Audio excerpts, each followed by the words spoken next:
अहिल्यानगरमध्ये 8वीच्या विद्यार्थ्याकडून 10वीच्या विद्यार्थ्याची हत्या.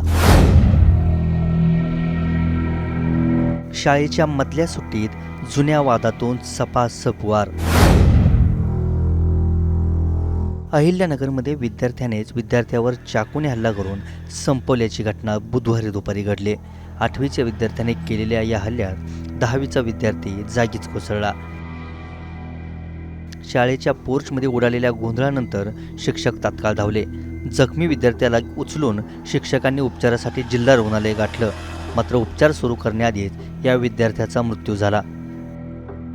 शाळेत जेव्हा मधली सुट्टी झाली होती त्यावेळेस दोघांचे भांडणं चालले. शिक्षक स्टाफ रूममध्ये होते आणि मी ऑफिसमध्ये होतो. मुलं ज्यावेळेस ओरडून मला सांगायला आले सर भांडणं आले, त्यावेळेस सुनील कुलकर्णी सर आणि मी ताबडतोब घटनास्थळी गेलो. म्हणजे शाळेच्या पोर्चमध्ये गेलो. तिथं त्या मुलाला उचललं, बाहेर गेलो. रिक्षावाला थांबला नाही.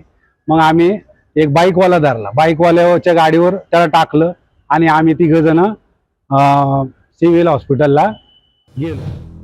8वीच्या विद्यार्थ्याने एवढं टोकाचं पाऊल उचलण्यामागे असलेलं कारणही आता समोर आलंय. या दोन्ही विद्यार्थ्यांची घरं 100 मीटरच्या अंतरावर आहेत.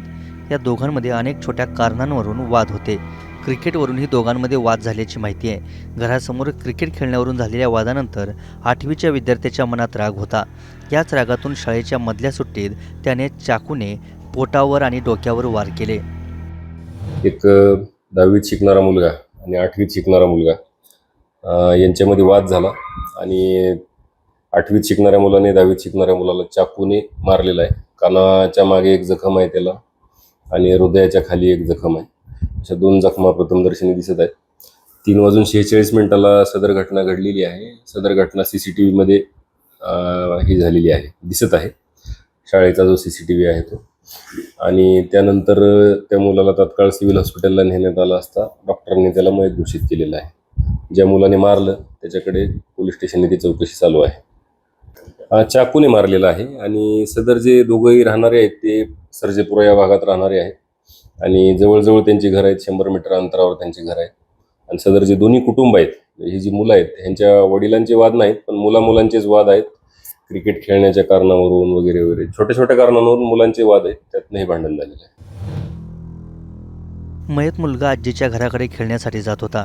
मात्र तिथलं कुटुंब नेहमी घरी भांडण्यासाठी येत होतं. तुमच्या मुलाला समजावून सांगा, अन्यथा त्याला जिवंत सोडणार नाही, अशा धमक्या देत होतं.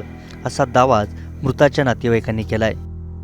2024मध्ये या कुटुंबाच्या विरोधात तक्रार दिली, पण त्यानंतरही कारवाई झाली नाही, असा आरोप नातेवाईकांनी केलाय. 8वीच्या विद्यार्थ्यासह त्याच्या 2 मित्रांना ताब्यात घेतलंय.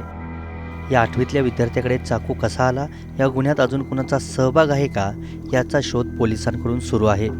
अहिल्यानगरहून रोहित वाळकेसह ब्युरो रिपोर्ट, मुंबई तक.